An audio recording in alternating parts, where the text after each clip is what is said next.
fety vakisôva zany moa raha amin'ny ankapobeny vakisôva dia anisan'ny kolontsaina vakoka iray misy teto Ankibomerina.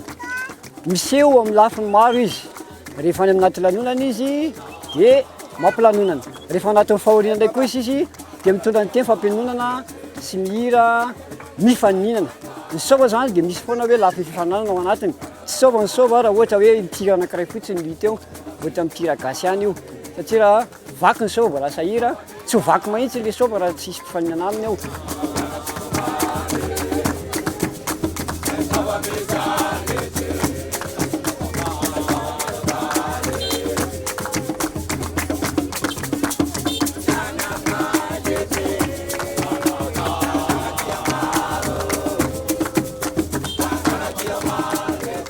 Karaha ny sôva amin'ny ankapobeny moa tianareo taneniko eto, anisan'ny kolontsaina malagasy efa miadinodino any izy ity.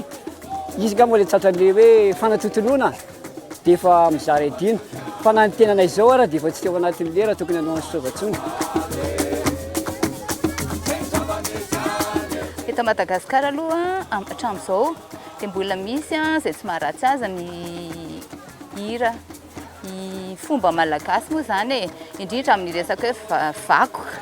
Amin'izao mbola misy ny atao hoe vakidrazana, mbola misy ny hira gasy, ary indrindra amin'izao ny vakisôva izay tsy dia fantatry ny ankizy. Intsony ataoko hoe ny ankizy ankehitriny anga tsy dia mahafantatra ny fisian'izay intsony amin'izao.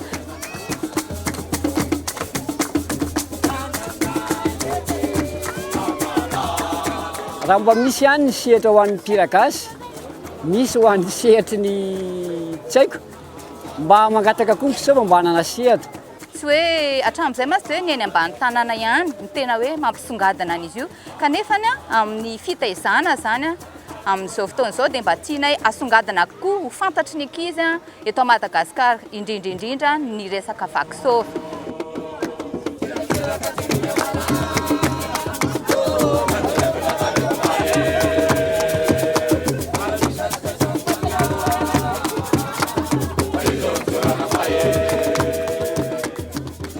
Amin'izao fotoana izao dia ho avy ny fety sôva izay nangingina tao anatin'ny efa-taona, ka ny fikambanana dia manandratra ny kolontsaina mamalagasy satria tsy afaka miala amin'ny kolontsaina mamalagasy isika.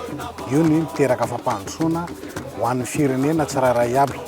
Ka itsika manana kolontsaina eto Ankivomerina zany hoe vakisôva zany izay angalian'ireo tanora eo amin'ny 15 zareo na 20 lahy ny fieloha izay ka io dia mpanao gazety akira no filazany zareo zany hoe tranga miseho any amin'ny fiarahamonina.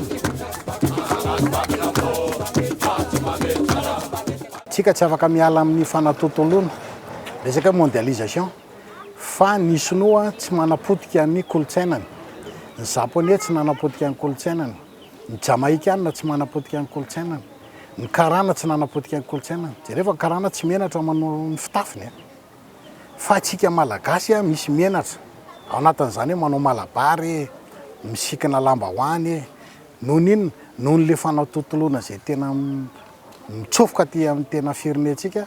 Nefany reny no ny firenena amin'ny firenena satria ny afrikanina jereva ny afrikanina any amin'ny clip izy manao an'le fitafiny zareo. Ka itsika malagasy zany fanentana amin'ny hoe aleo le kolontsaina samy mitazona ny azy. Guys,